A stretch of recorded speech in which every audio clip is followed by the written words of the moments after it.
Hi friends, welcome back to our channel. ఈరోజు ఈ వీడియోలో నేను మీకు వీరమాచినేని గారి డైట్లో ఇంటర్మీడియట్ ఫాస్టింగ్ ఎలా చేసుకోవచ్చు, ఇంతకీ చేసుకోవచ్చని చెప్తాను. అలా ఎలా చేసుకోవాలని ఇప్పుడు చూద్దాం. ఏం లేదండి, చాలా సింపుల్. వీరమాచినేని రామకృష్ణ గారి డైట్లో 4 పిల్లర్స్ ఉంటాయి, మీ అందరికీ తెలుసు. ఫస్ట్ పిల్లర్ వచ్చి fat, second pillar lemon, third pillar water, fourth pillar multivitamin. ఇందులో ఇంటర్మీడియట్ కూడా చేసుకోవాలి అంటే కనుక 16-8 అవర్స్ విండో తీసుకుంటే మనం, అంటే 16 గంటలు ఫాస్టింగ్ ఉండి 8 అవర్స్ మనం తింటాం కదా, ఆ విండో కనుక తీసుకుంటే వీరమాచినేని గారి డైట్ ఎలా చేసుకోవచ్చు అని ఇప్పుడు చెప్తాను. మీరు కనుక ఇంటర్మీడియట్ కూడా కలిపి చేసుకోవాలి అనుకుంటే ఈ తినేది ఉంది కదా టైము 8 అవర్స్, ఈ 8 అవర్స్ లోపలే మీరు ఫ్యాట్ పిల్లర్ కంప్లీట్ చేసేయాలి. అంటే అలానే ఒకసారి తాగమని కాదు, 8 అవర్స్లో 3-4 టైమ్స్గా డివైడ్ చేసి తీసుకోవచ్చు. తర్వాత మల్టీవిటమిన్ కూడా వేసేసుకోండి. ఇంకా లెమన్ పిల్లర్ వాటర్ వచ్చేసి మీరు ఫాస్టింగ్ టైంలో కూడా తీసుకోవచ్చు. పిల్లర్స్ గురించి చెప్పేసుకున్నాం కదా, ఇప్పుడు ఫుడ్ సంగతి చూద్దాము.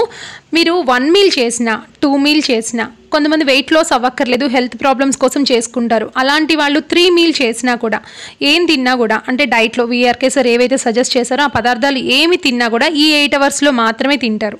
అంటే 1 మీల్ చేసినా ఈ 8 అవర్స్లోనే, 2 మీల్ చేసినా ఇందులోనే అనమాట. లిక్విడ్ ఫాస్టింగ్లో కూడా ఇంటర్మీడియట్ అవుతుందా అని అనుకోవచ్చు. ఖచ్చితంగా మీరు లిక్విడ్ ఫాస్టింగ్లో కూడా 8 అవర్స్లోనే ఆ ఫ్యాట్ పిల్లర్ అనేది కంప్లీట్ చేసుకోవచ్చు. అలాంటప్పుడు ఇంటర్మీడియట్ కౌంట్లోకి వస్తుంది. అదేవిధంగా మీరు పల్చడి మజ్జిగ తీసుకున్న, నెక్స్ట్ మల్టీవిటమిన్ లిక్విడ్ డైట్లో 2 వేసుకుంటాం, సాలిడ్లో 1 వేసుకుంటాం కదా, అవి కూడా 8 అవర్స్లోనే ఫినిష్ చేసేయండి. ఎగ్జాంపుల్గా ఒక టైం చెప్తాను. మీరు మార్నింగ్ 9కి కనుక మీ ఫ్యాట్ పిల్లర్ కానీ, మల్టీవిటమిన్ కానీ, లేకపోతే ఫుడ్ 1 మీల్ కానీ 2 మీల్ కానీ స్టార్ట్ చేశారు అంటే ఈవినింగ్ 5 కల్లా ఇవన్నీ కంప్లీట్ చేసేసుకోవాలి. కంపల్సరీ చేసుకోమని నేను చెప్పట్లేదు సుమి, ఎందుకంటే ఎవరి ఎనర్జీ లెవెల్స్ వాళ్ళవన్నమాట. ఒకవేళ కనుక మీరు 16-8 అవర్స్ ఇంటర్మీడియట్ ఫాస్టింగ్ కనుక వీరమాచినేని గారి డైట్లో చేయాలనుకుంటే ఇది చెప్తున్నాను. ఓకే, 8 అవర్స్ ఈటింగ్ టైంలో మనం ఫుడ్ తీసేసుకుంటున్నాము, తర్వాత వచ్చేసి మల్టీవిటమిన్ తీసేసుకుంటున్నాం, ఫ్యాట్ పిల్లర్ కంప్లీట్ చేస్తున్నాం, మజ్జిగ పల్చడి మజ్జిగ తీసేసుకుంటున్నాం, అక్కడికి అయిపోయింది. ఓకే, క్లియర్ కదా. ఇంకా 16 అవర్స్ ఫాస్టింగ్ ఉంది. ఫాస్టింగ్ టైంలో ఏం తీసుకోవచ్చు? 8 అవర్స్ ఎలాగో నిద్రపోతాం, నిద్రపోవాలి కూడా. స్లీప్ సైకిల్ కరెక్ట్గా మెయింటైన్ చేయాలి మన డైట్లో కానీ, లేదంటే ఇంటర్మీడియట్ ఫాస్టింగ్లో దేంట్లో అయినా స్లీప్ సైకిల్ మెయింటైన్ చేయాలి. ఇంకా 8 అవర్స్ ఉంది. 8 అవర్స్లో ఆకలి అయితే ఏం తీసుకోవచ్చు అంటే కనుక వాటర్లో లెమన్ పిండి తీసుకోవచ్చు, అంతే తప్ప సాల్ట్ కానీ షుగర్ అవేమి యాడ్ చేయకూడదు.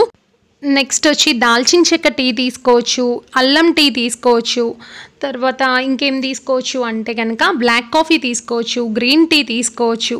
ఓకేనా, ఇలా లిక్విడ్స్ మీద మనం ఆధారపడవచ్చు. బట్ బుల్లెట్ ప్రూఫ్ కాఫీ మాత్రం అలౌడ్ కాదు. మీరు ఫాస్టింగ్ టైంలో ఫ్యాట్ మిక్స్ చేసిన సూప్స్ కానీ, బుల్లెట్ ప్రూఫ్ కాఫీ కానీ తీసుకోకూడదు. ఎందుకు తీసుకోకూడదు? మనకు కావాల్సిన శక్తి మీరు బుల్లెట్ ప్రూఫ్ ద్వారా ఇచ్చేసారనుకోండి, ఫ్యాట్ నుంచి ఇచ్చేసారనుకోండి, లోపల నుంచి ఏం ఖర్చు పెడుతుంది? అదే కనుక మీరు బయట నుంచి శక్తి ఇవ్వలేదు అంటే లోపల నుంచి ఫ్యాట్ బర్న్ అవుతుంది, మనకు కావాల్సిన శక్తి దాని నుంచి తీసుకుంటుంది అనమాట. అలా వెయిట్ లాస్ అనేది జరుగుతుంది. నేను ఇంత చెప్పాను కదా అని చెప్పి మీరు ఎనర్జీ లెవెల్స్ డ్రాప్ అయిపోయినా, ఓపిక లేకపోయినా ఇది చేసి తీరాలి, త్వరగా తగ్గిపోవాలని మాత్రం పొరపాటును కూడా అనుకోవద్దండి. చేయగలిగినంత ట్రై చేయండి. లిక్విడ్స్ మీద ఆధారపడండి. అప్పటికి నీరసంగా అనిపించిందా, ఇమీడియట్గా ఫ్యాట్ తీసుకోండి, రేపు చేసుకోవచ్చు, నష్టమేం లేదు. ఈవెన్ నేను కూడా చేయలేను. కాకపోతే ఇది విషయం, ఏది వాస్తవం అనేది నేను చెప్తున్నాను అంతే. ఎవరి శక్తి వాళ్ళది, ఎవరి ఎనర్జీ లెవెల్స్ వాళ్ళవన్నమాట. ఓకే ఫ్రెండ్స్, ఈ వీడియో ఖచ్చితంగా మీకు హెల్ప్ అవుతుంది అనుకుంటున్నాను. ఈ వీడియో కనుక మీకు నచ్చినట్లయితే ప్లీజ్ లైక్ చేయండి, షేర్ చేయండి, సబ్స్క్రైబ్ చేసుకోండి, బెల్ బటన్ ప్రెస్ చేయడం అస్సలు మర్చిపోకండి. ఇంకో మంచి వీడియోతో మళ్ళీ కలుద్దాం. బాయ్ అండి.